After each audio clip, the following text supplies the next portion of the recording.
Salve a tutti amici di YouTube, sono sempre SG98, benvenuti in un nuovo video. Allora scusatemi se non sto caricando più niente, ma questi qui sono gli ultimi mesi impegnativi della scuola. Oggi volevo parlare di Avengers Age of Ultron. Sapete che tra meno di un mese esce il film? Vi siete posti questa domanda? Quali sono i prossimi film Marvel in progetto? Ebbene, oggi io vi svelerò i prossimi film Marvel che usciranno dopo Avengers Age of Ultron, che chiuderà la fase 2 e aprirà la fase 3 della Marvel. Sono 11 film che devono uscire in progetto, in fase di sviluppo, parte da quest'anno fino al 2019. Adesso vi elenco gli 11 film. Si parte da Hitman, che uscirà in estate del 2015. Capitan America Civil War, atteso per il 2016. Molti di voi sanno già cos'è, ovviamente. Sempre nel 2016 Doctor Strange, Guardiani della Galassia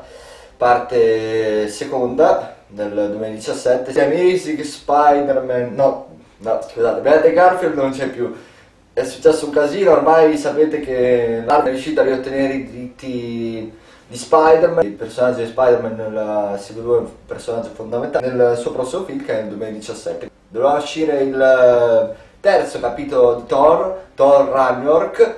La Marvel è veramente ben organizzata rispetto a DC Comics, che non ho ancora capito i suoi progetti futuri. Avengers Infinity War parte 1 riunirà i Vendicatori, i Guardiani della Galassia, Spider-Man, Loki, per fermare Thanos, cattivo più potente dell'universo. Avengers Infinity War parte 1 uscirà nel 2018, Black Panther nel 2018, Capitan Marvel, che anche qui è una storia di un fumetto molto importante, nel 2018, Avengers Infinity War la seconda parte uscirà nel 2019, Humans, che anche questa aprirà una fase della Marvel molto importante.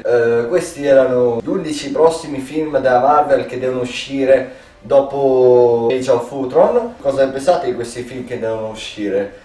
Scrivetemelo sotto i commenti e noi ci vediamo al prossimo video. Iscrivetevi sulla mia pagina Facebook, io cercherò di essere attivo il più possibile, ma questo non lo so ragazzi. Aspettiamo Avengers Age of Ultron, meno di 25 giorni in sostanza. I titoli li stavo leggendo da un giornalino, ovviamente, che è il Best Movie, un giornalino veramente bello, e infatti vi consiglio di acquistarlo Avengers sul Best Movie, perché questo è un numero veramente interessante che vi svelerà alcuni segreti sulle Avengers, su Ultron, tutti questi dettagli, e poi vi svelerà l'elenco dei prossimi film Marvel come ve l'ho detto io.